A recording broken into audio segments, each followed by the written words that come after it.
Good evening, everybody.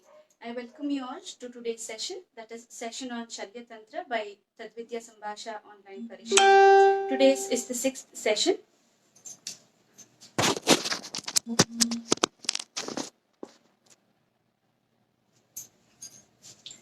Sorry for the interruption and sorry for the delayed class, which was rescheduled from 3 p.m. to 5 p.m.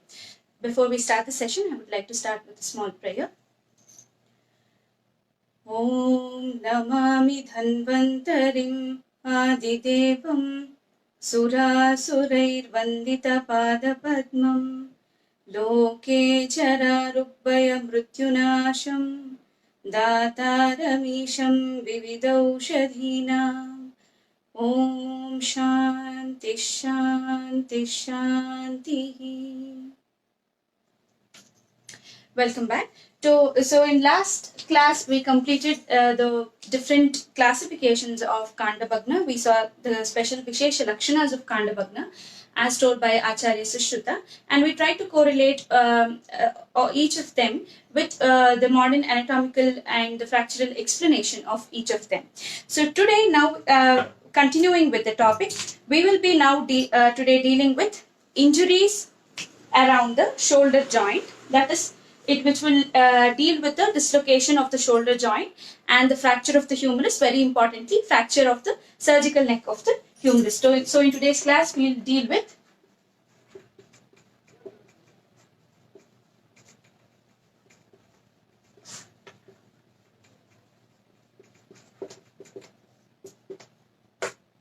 that is of the shoulder joint along with fracture of humerus. So this is today's topic. So first, moving on to the actual topic, it is important for us to know what the shoulder girdle is made of.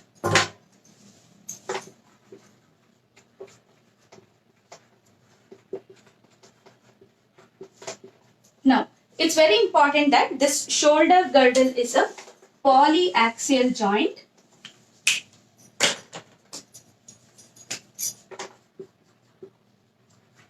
It is a polyaxial joint. Now, why it is called as a polyaxial joint? Because the shoulder girdle is made up of, you have the clavicle, you have the humerus, and the scapula. So, all the three forms the shoulder girdle, and that is why it's a polyaxial joint. Now, why does that it is very important for us to know what consists of the shoulder girdle is because injuries around the shoulder joint, it could involve all of these or either of them. So it's important for us to know what the shoulder girdle is first made of. Now next, moving on to basics of each of them, starting with the clavicle. So we know that it is the only bone which goes for membranous ossification.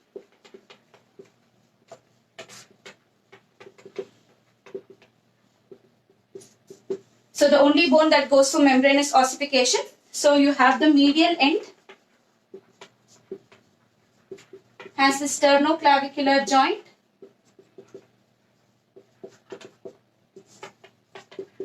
and in the lateral end, we have the acromioclavicular joint. Clavicular joint. So this is it. Now, if we have to see it with a diagram, it will be more clear.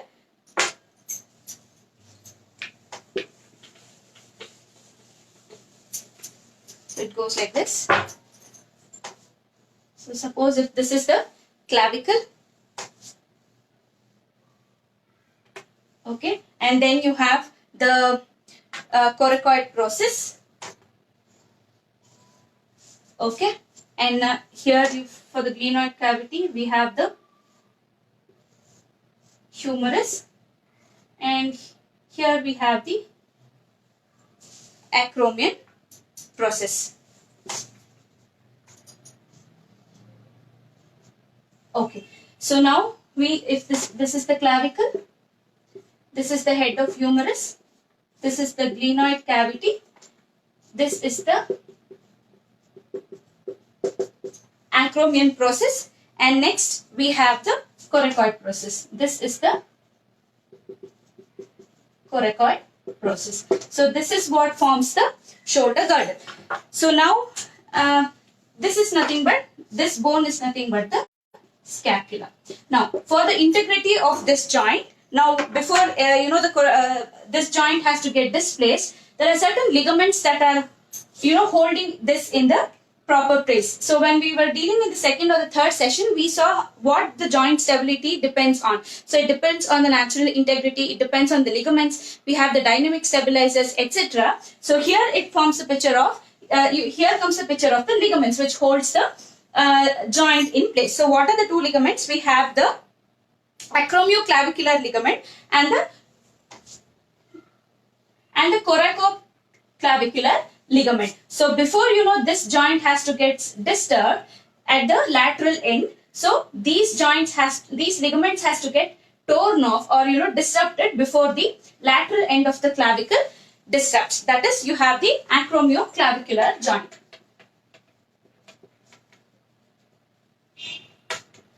So clavicle in the medial side, we saw it forms the sternoclavicular joint. Here it forms the acromioclavicular joint. So before the acromioclavicular joint has to get disrupted or dislocated, it has to end with the process of tearing up of only when these ligaments, the stabilizers, get disrupted, then will this joint, the acromioclavicular joint, go for dislocation. Now next this is with respect to the clavicle of the shoulder girdle. Next we move to the scapula. So this is only the very basics of each of them. Next is the scapula. Now with respect to the scapula, it is to be seen that it is flat bone that is thickly covered by muscles.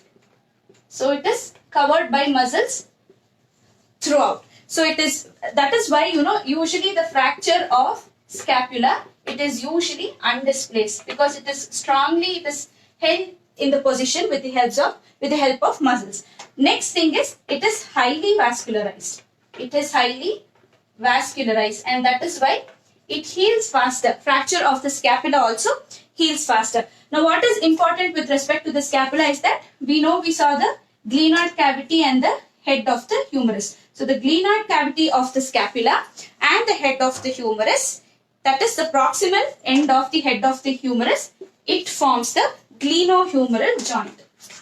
So we get the joint which is the shoulder joint.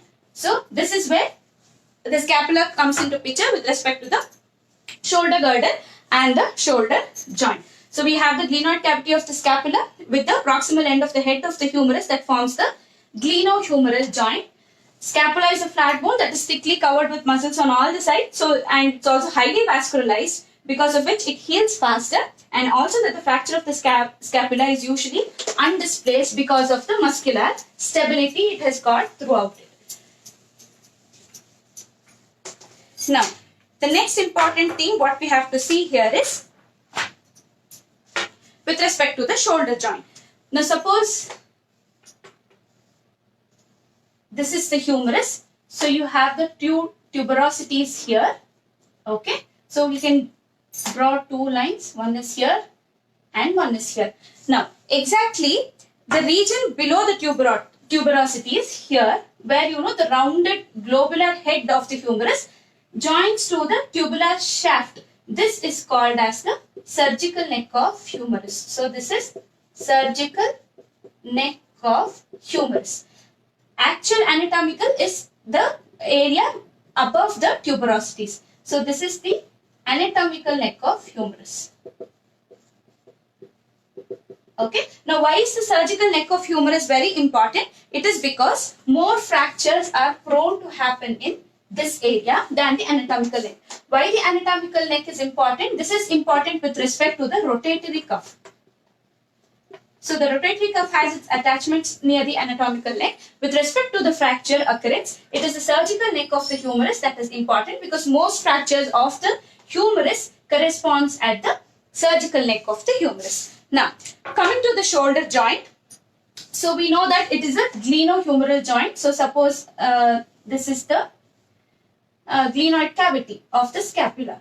Okay, so here we have the glenohumeral joint. Now, while studying the integrity of the joints, we said that certain joints by its own formation, it is highly stable by its fashion of design. Like for example, the femur, the hip joint is very stable joint than compared to the shoulder joint. Why? Because we saw in the previous session we had seen the same example that the glenoid cavity is very shallow, whereas the head of the humerus is very big, so that it accommodates itself into the cavity. Unlike the hip joint, where the acetabulum and the ball of the femur, the head of the femur fits in completely, so that it is more stable. So here it is not so. So usually at any given point of time, only 1/3 of the surface of the head of humerus is in contact with the glenoid cavity. So during the movement or during the time, usually 1/3 is only in contact, the rest is not. So that is why, and naturally it is a slightly unstable joint. So that is why most dislocation tend to occur at shoulder joint. Shoulder joint dislocation is very common compared to the other. Now coming to the joint stability. Now we were talking about the rotatory cuff. So talking about the joint stability. So the joint stability is gained by the rotatory cuff. So it is made up of, what is rotatory cuff made up of is supraspinatus, infraspiratus,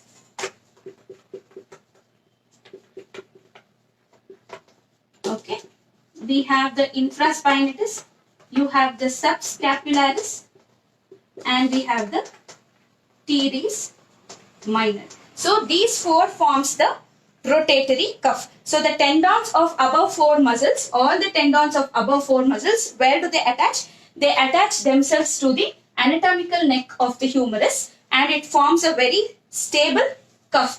This is the main important stability joint stabilizer to the glenohumeral joint. So out of the rotatory cuff, it is usually the inferior part that is very weak. So in the rotatory cuff, the inferior part is very weak than compared to the other surfaces. That is the weakest of the entire capsule. So with this we saw the shoulder joint, we saw the shoulder girdle that has, we saw the clavicle, the medial end, the lateral end. Then we saw the coracoid process, the acromion process, and how the glenohumeral joint forms. With respect to the scapula, we saw how it is a flat bone and how it is highly vascularized, and usually it usually goes to an undisplaced fracture. Now we saw the glenohumeral joint, that is the shoulder joint. So in the shoulder joint, we saw what's the surgical neck of humerus is, what the anatomical neck is, where the fracture usually tends to happen, why it is a less stable joint. Then we saw the parts what forms the rotatory cuff, where it gets joined to, that is the anatomical neck. Now we will further move into in the shoulder girdle. Very quickly and very briefly we will see the fracture of clavicle and fracture of scapula, and then we will move to the dislocation of the shoulder joint. So fracture clavicle and fracture scapula will deal very shortly and very briefly. So the first one is fracture clavicle. Now, in the fracture clavicle, what we have to see is that it is usually common in all age groups. It is not that old age or younger age is more prone to. It is common in all age. Okay, so this is one thing. It is common in all age. The next thing is that how it usually happens. It usually happens on a fall on the outstretched hand. So usually this is the fashion, how the clavicle fracture happens. Outstretched hand, which is the common site, that is the junction of the middle and the outer third of the clavicle. So the site is junction of middle and outer 1/3 of clavicle. Okay, so this is the usual site where the clavicle breaks. Now, what kind of a fracture? This is a classical example where a fracture gets displaced. Clavicle fracture, it usually gets displaced. How it gets displaced, we will see. The next point is that the fashion of displacement. Now, suppose this is, the fracture, this is the clavicle and it has broken. So what happens, how it usually gets displaced is, So it is something like this, not straight. So this is the fracture. So what happens is there are two muscles involved in displacement.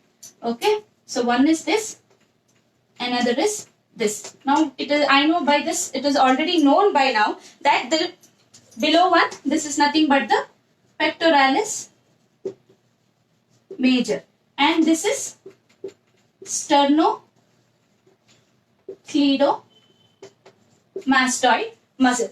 So now the fracture has broken. So how it usually get displaced is that usually the pectoralis major, it will pull it downwards and medially. Because of the muscle pectoralis major that is attached here, it will pull this part, the lateral end of the fragment, towards downwards and medially, whereas the medial fragment is pushed, it is usually displaced upwards because of the sternocleidomastoid muscle.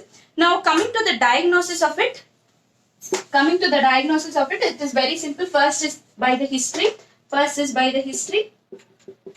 History of trauma or fall is usually seen, and the next is classical features of fracture, that is swelling, pain and crepitus. You have swelling, pain and crepitus, that is the classical sign and symptoms of any fracture. X-ray confirms the diagnosis. So this is about the diagnosis. Now coming to the treatment aspect of it.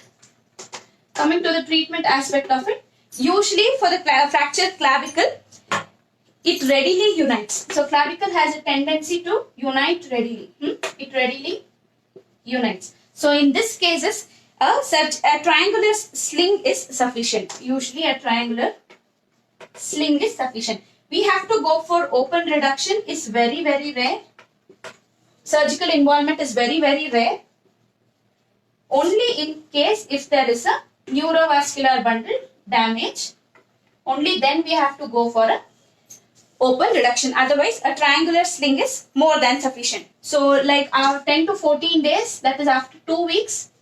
So very important is the pain to subside. When the pain subsides, then you can go for moderate exercises in case of clavicle fracture. So coming to the complications. So in complication itself is one of the main important chapters in fracture. So there are two varieties actually. One is immediate complications and one is late complications. We have a general set of complications. If time permits, in within the sessions, we will try to accommodate that in the future classes, because complications of fracture is one very important topic everybody should know when we are dealing with the topic of fracture. So with respect to the clavicle fracture, immediate clavicular complication, fracture clavicle complication is that there could be injury to subclavian and brachial vessels. So the fractured end of the clavicle could cause damage to the vascular bundle. So the subclavian and the brachial vessels could be injured. That is the immediate complication. What is the late complication is that the shoulder could go into, so this is immediate. Late complication is that there could be shoulder stiffness or there could be malunion. So this is the late complication that happens with respect to the fractured clavicle. So I think this is sufficient for a brief note on the fractured clavicle. We saw how it happens, where exactly the site it happens, how it gets displaced, what are the signs and symptoms, how it is to be diagnosed, and what the treatment measures are, and what are the complications. So this is quite sufficient for the topic of fractured clavicle. Now next, again very briefly, we'll move on to the fractured scapula. It's very, very short and simple actually. So first thing is, it is very rare. Okay, fractured scapula is very rare, and they also say, few textbooks also say that it is unimportant because it heals quickly. Okay, it heals quickly. So too much of therapeutic measures need not be taken with respect to the fracture of scapula. So now we are dealing with scapula. So this is first point, that it is very, very rare and an unimportant fracture. Next is where all could the fracture of scapula happen. So it could happen at the body, neck, acromion and the coracoid process. So it can happen at the body or the neck, acromion process or coracoid process. So it could happen at the all these sites. And unlike the clavicle fracture which usually gets displaced, this is it is very rare that it gets displaced. So it is usually an undisplaced fracture. So treatment of the same again is usually triangular sling is more than sufficient, and once the pain subsides, you can go for rehabilitation, that is the exercises after 2 weeks. So usually at not even 2 weeks, usually it subsides within 7 to 10 days in case of fracture of scapula. So this is about the fracture of scapula. Now next we'll go with very important, that is dislocation of the shoulder joint.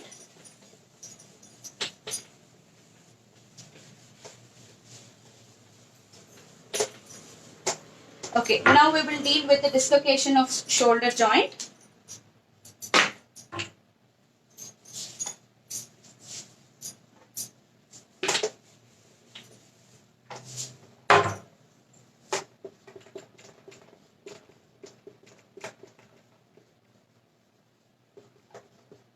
Dislocation of shoulder joint. Okay. Now, few points that we have to keep in mind is, first one is, it is the most common dislocation that happens in the human body. Okay, that happens in the body. And another thing is, it is the most common to occur in adults. So one of the most common to occur in adults. And the type of dislocation very common is the anterior dislocation. Anterior dislocation of the glenohumeral joint or the shoulder joint is the most common. These three things we have to know with respect to the dislocation of the shoulder joint. Now, what are the different mechanisms? It is very important us to know, like the fashion in which every fracture or every dislocation is studied. In the osteology book, every dislocation or every fracture will have its own mechanism. That is, suppose a person falls like this, what mechanism of fall could cause what type of dislocation or what type of fracture. That is very important for the diagnosis of the dislocation or fracture. So coming to the mechanism of the shoulder joint, the first mechanism is fall on the outstretched hand. So first is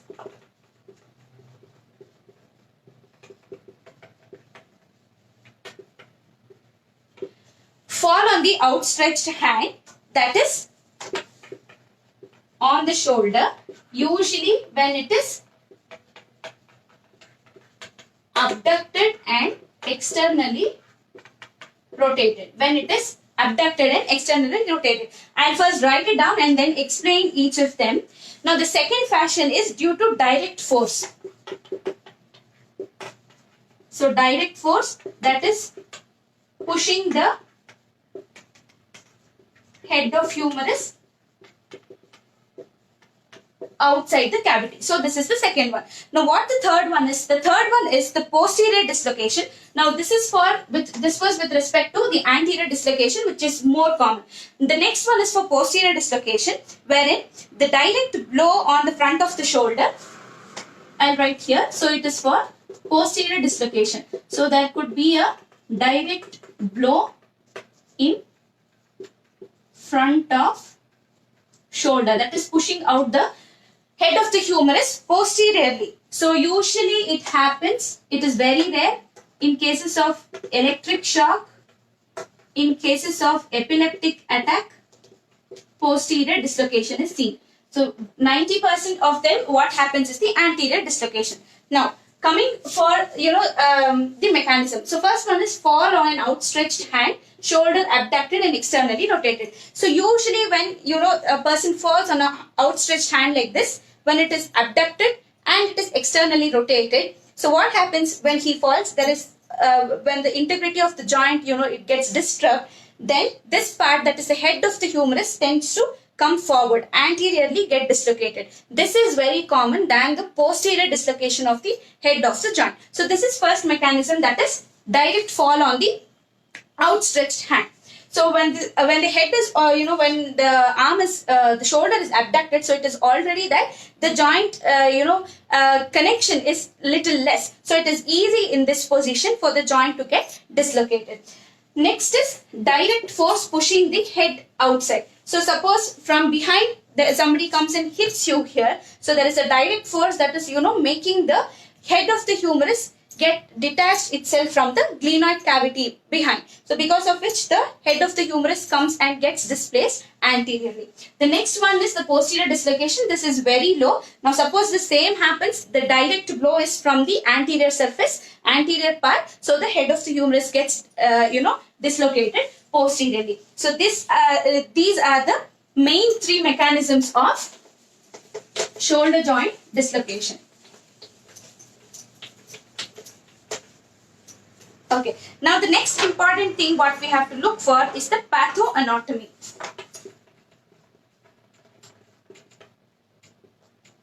So the next important thing what we have to look for is the pathoanatomy. So what is it with respect to the anterior dislocation?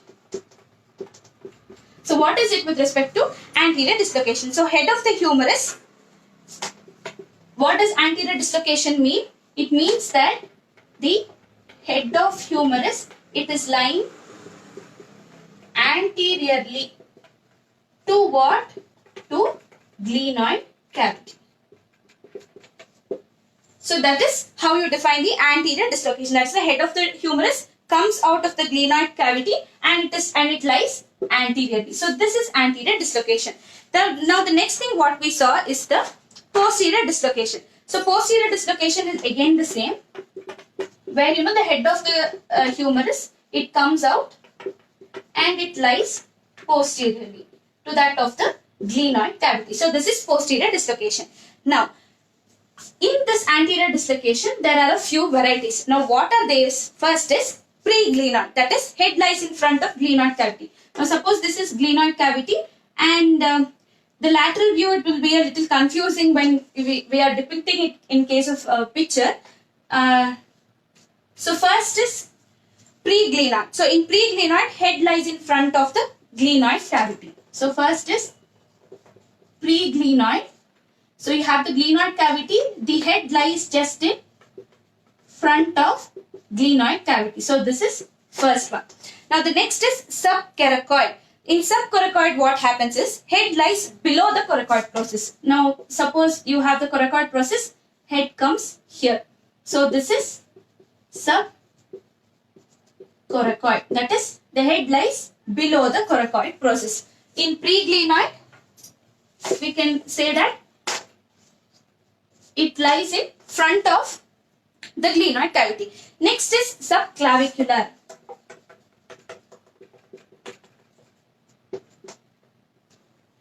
I write it like this so that it differs from clavicle. Next is subclavicular, as the name says. So you have the clavicle bone and the head of the humerus is below the clavicle. That is also called as infraclavicular. So when we try to imagine the process in the mechanism of anterior dislocation and posterior. So suppose this is the glenoid cavity. So it is detached from the cavity, from the joint, but it lies just in front of the glenoid cavity. It is called as pre-glenoid. The next is coracoid process. Now suppose if the head moves and it lies in below the coracoid anteriorly, it is called as subcoracoid. Suppose it comes up to the level of clavicle and lies below the clavicle, it is called as subclavicular. So these are the three varieties. Now coming to the pathological changes. So now we saw what are the three mechanisms and we also defined the pathoanatomy. Pathoanatomy is nothing but you are defining what happens in anterior dislocation, where the head is, where the glenoid cavity is. Same in posterior. And what are the three types of anterior dislocation, that is pre-glenoid, subcoracoid and subclavicular. Now we will move on to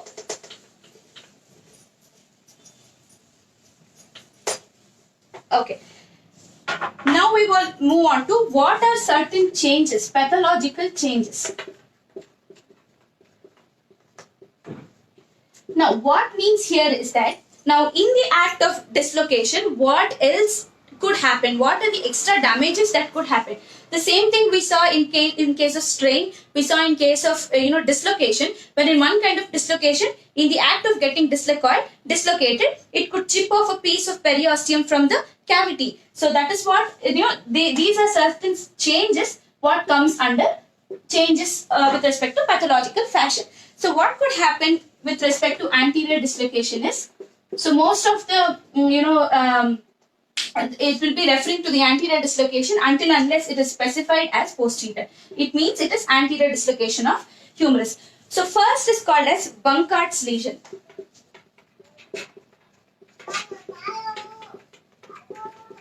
So the first one we have Bunckert's lesion. So here what happens?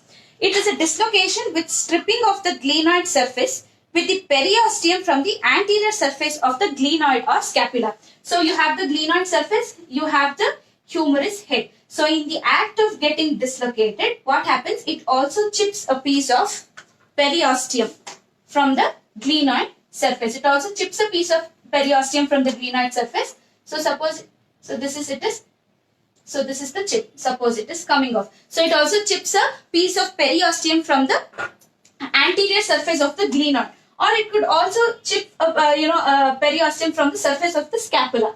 So if such a pathology has also happened along with anterior dislocation, classical fashion, then it is called as Bunckert's lesion. So in Bunckert's lesion, what we have to see is that in the act of getting dislocated, it also chips a piece of periosteum from the anterior surface of the glenoid cavity or the scapula. So this is Bunckert's lesion. This is one variety. Now what is the second one? It is called as Hill-Sachs lesion.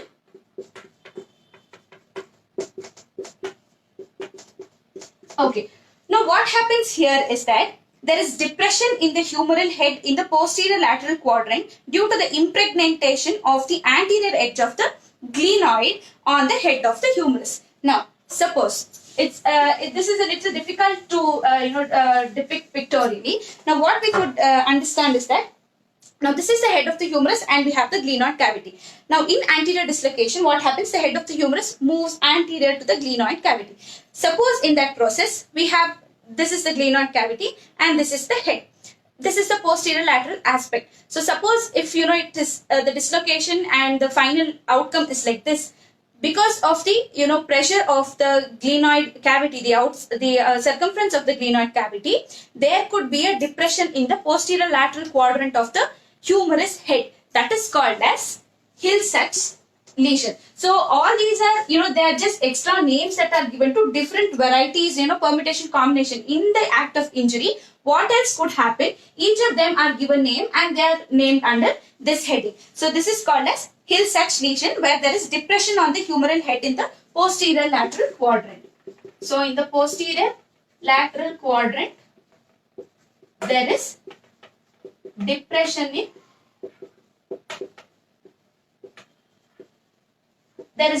in the humeral head, and that is because of the impregnation of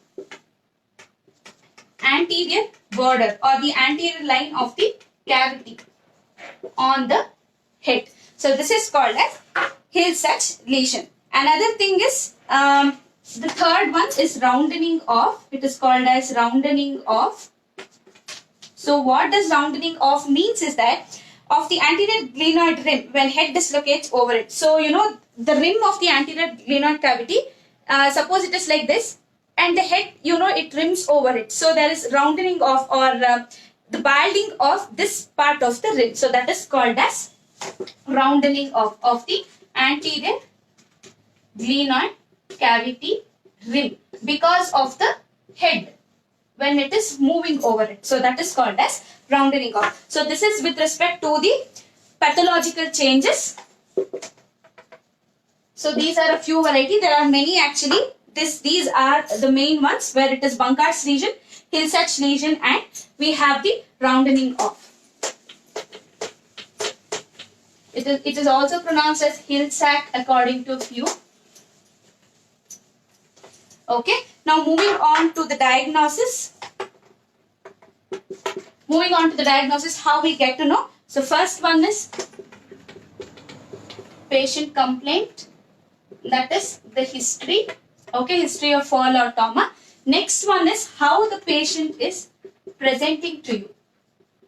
How the patient is presenting to you. So we saw that in the anterior dislocation, what happens? It is usually happens on an outstretched hand. So suppose there is anterior dislocation of the shoulder. How will the hand be if there if the head of the humerus is somewhere here? Obviously, we cannot keep it adducted, right? It has to be abducted. So you have it. The fashion will be it is adducted, and usually patient takes the support of the elbow. So this is how the patient comes to you. How the patient presents to you will be in such a fashion where the shoulder is abducted and elbow is supported. Okay, the shoulder is abducted with elbow supported in other hand. So this is how the patient comes to you. Elbow supported with the opposite hand. Now the next one is, obviously there will be pain. There will be, he will not be capable of inability to move the shoulder joint.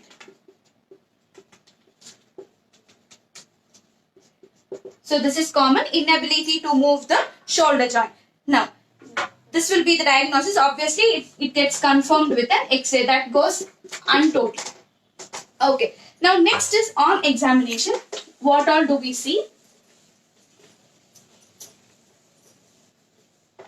Okay. So, on examination, so what are the important things we get to know? We have to see is, one is patient keeps his arm. It's always abducted. So this is one thing what we have to look when we are examining. Next is normal counter of the shoulder joint. Normal counter of the shoulder joint would have changed, and it would have been flattened. It is no more round. So the normal counter, the round counter will be flattened because of anterior dislocation of the head. Next is, we have, suppose if it is anterior dislocation. So when you palpate, you can feel a sense of fullness. It is called as sense of fullness below the clavicle. So these are the three things what we have to be looking for. Now the sense of fullness is nothing but because in that position you will have the humerus head that is dislocated. That is why you feel when you touch that part below the clavicle, you feel it is complete. Something is there. So sense of fullness is seen. So on examination, very important is we have to see for an abducted arm. Normal counter of the head, that is the round counter of the shoulder joint, will be lost and it would have become flattened. Next is anterior dislocation, wherein you feel a sense of fullness below the clavicle. Sense of fullness below the clavicle. Now, along with this, there are three important certain signs what we have to look for. So that is, first one is called as the Dugas test.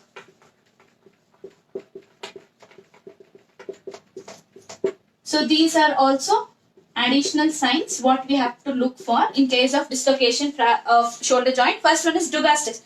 What does Dugas test mean? That he is unable to touch the opposite shoulder.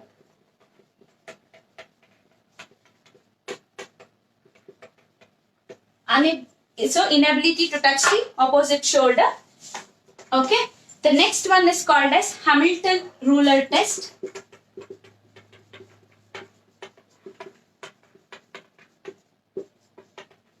Okay.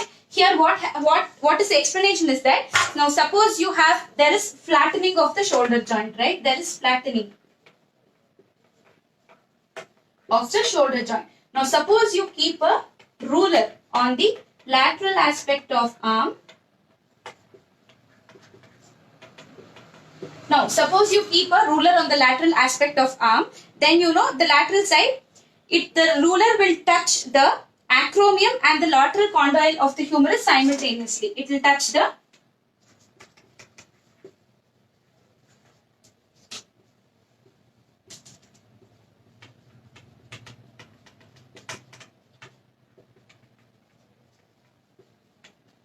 So suppose you keep a ruler on the lateral side, in the normal counter, when there is no rounding off of the shoulder joint, this is not possible.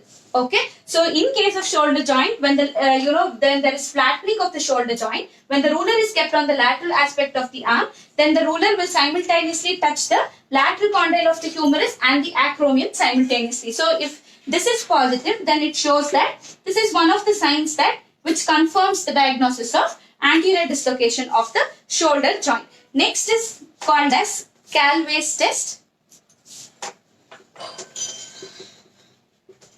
Next is Calvé test. What does Calvé test say is that here the vertical circumference of the axilla is increased. So here the vertical circumference of axilla is increased. So when you measure the vertical circumference of axilla, if it is increased, when you go for a ruler test, if it touches the lateral humerus and the condyle of the humerus and the acromion simultaneously, and also which is in the Dugas test when the patient is unable to touch the opposite shoulder joint, these are additional signs that confirms the diagnosis of anterior shoulder dislocation. So these are the additional signs. Now coming to the diagnosis, we saw with respect to the history, and the last thing what we saw was the X-ray. So always you have to go for 2 views. Single view is not advised in all cases. Now moving on to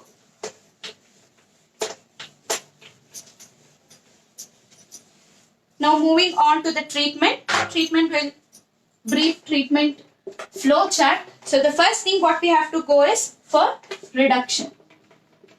So you have reduction. This could be under sedation or GA with respect to the severity. Now after reduction, what comes is immobilization. So once you have gone for reduction, then you go for immobilization. So immobilization, usually here it is in case of chest arm bandage.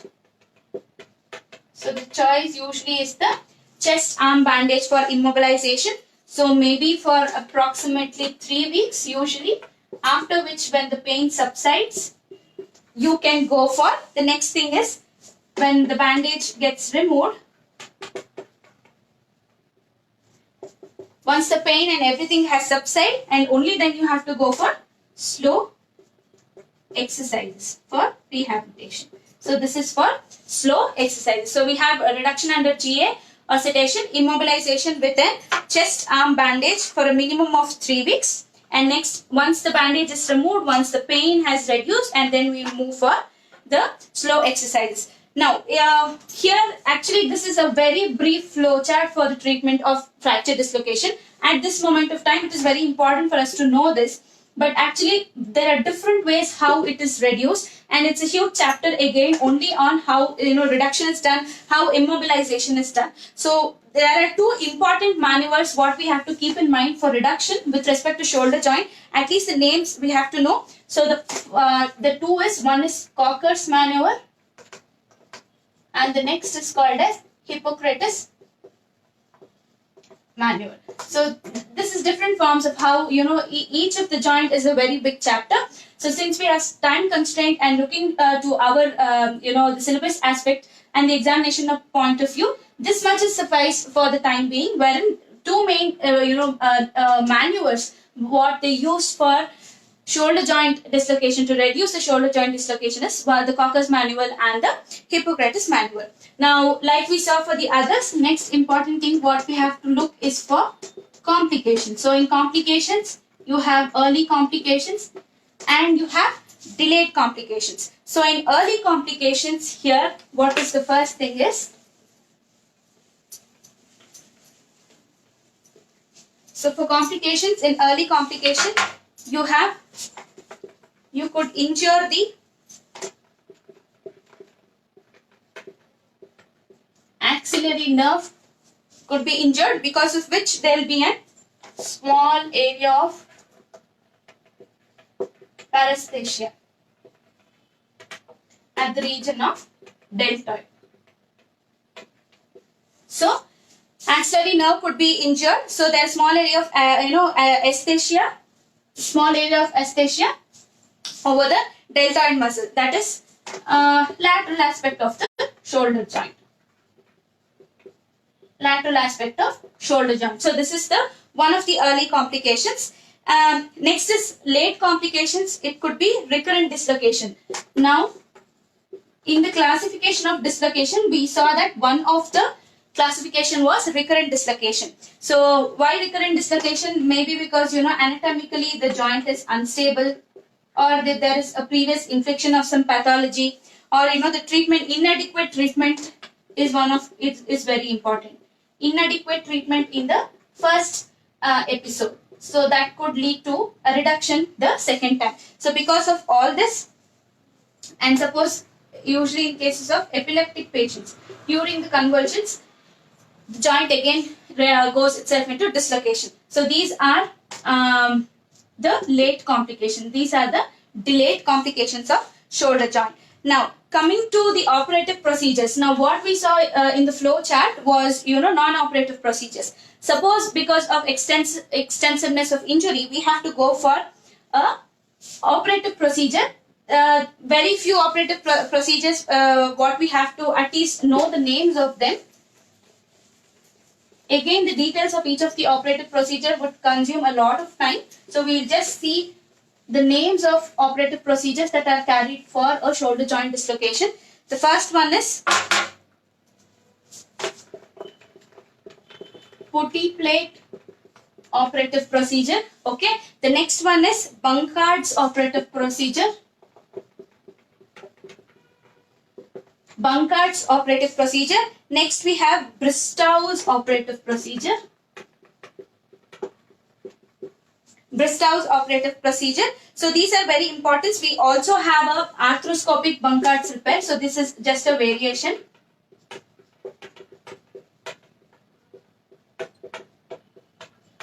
So these are certain ways how the shoulder joint is fixed surgically. The dislocation of shoulder joint it is fixed surgically. So these are very important things. So with this we also saw the operative intervention for a dislocation of the shoulder joint. So with this we have almost come to the end of today's class. So we saw the various what the shoulder girdle is made up of. We saw the fracture of the clavicle, the scapula, how which one is displaced, which one is less a tendency to get displaced. Then we saw what the shoulder joint is made up of, what are the stability, what are the factors that contribute to the stability of the shoulder joint. Next we saw what are the fashions in which, what is the mechanism, how a shoulder joint could get dislocated, which is more common, either anterior or posterior, how it can happen, what are the mechanisms, what are the pathoanatomy, we named what anterior dislocation was. Then we move to the signs and symptoms. What are the special signs we have to see in case of shoulder dislocation, like Dugas test and the ruler test.